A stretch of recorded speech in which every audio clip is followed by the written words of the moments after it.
Yeah, ayun guys.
Guys, kasi kagigising ko lang.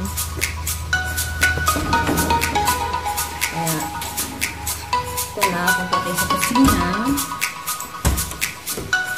Kasi, lulutuin ko sana tong kamunggay na to. Pero, paano ko nga ba lulutuin to? Tinapon ko na yung isda, yung manok. Kaya, ito na siya guys. Charan! Meron na tayong ulam.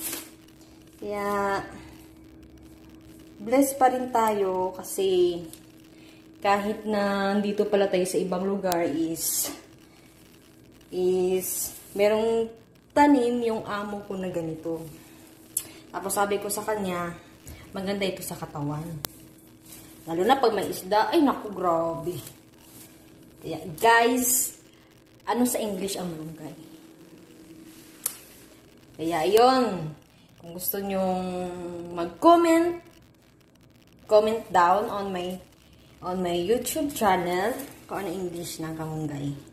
Ayun. Kaya ito guys, dami-dami ko na nakuha ang kamunggay. Kaya, ayun. Nagigising lang talaga. Tsaka, kagabi pa ako dito sa Estraha. Ayun. Hindi pa ako nakaligo. Diyos ko, ang haggard-haggard ko.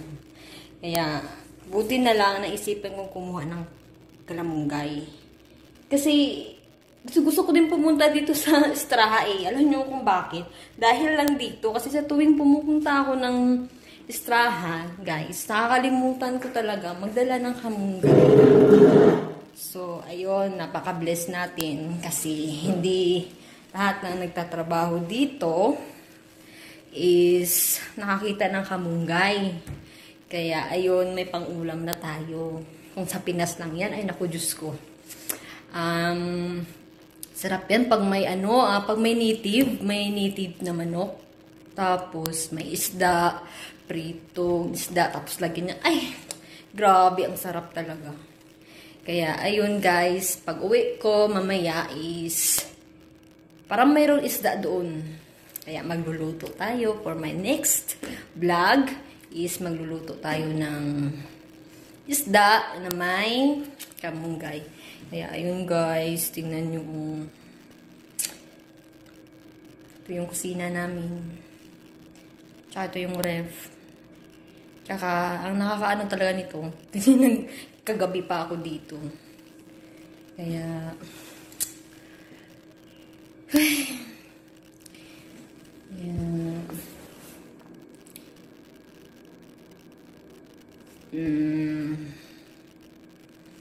saglit lang guys. Sa tingin nyo ba guys, ano ang magandang lutuin natin dito? Tingnan nyo. Napakarami siya. Napakarami.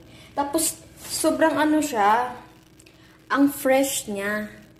Tapos, makikita mo talaga na greeny, freshy. Grabe, sobrang vitamins nito. Itong kamunggay na to, napaka-sobrang vitamins na to. Kaya, blessed tayo, thankful tayo kasi sa ano ba, sa 2 years and 1 month ko dito, ngayon ako makakain ng kamunggay. Kaya, thank you, blessed.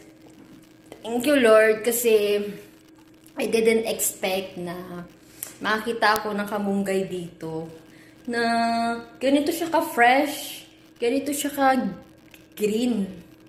Kaya, grabe, napakasustansya nito. Tsaka, mahilig pala yung amo ko sa mga tanim-tanim. May mga tanim din siya dito ng mga lemon. Kaya, ayun guys. Grabe. Kung may native lang dito na manok, titirahin natin eh. Kaso, walang native na manok. Kaya,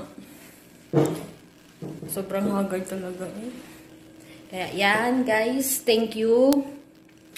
Kaya kasi palapit na yung amo ko and sa next na episode natin is magluluto tayo with kamunggay. Kaya, ayun. Sabi nga pala, magluluto daw ako ng kamunggay. Hindi ko naman anong gusto niyong luto ng kamunggay. Kaya, thank you guys for watching my channel. Babu!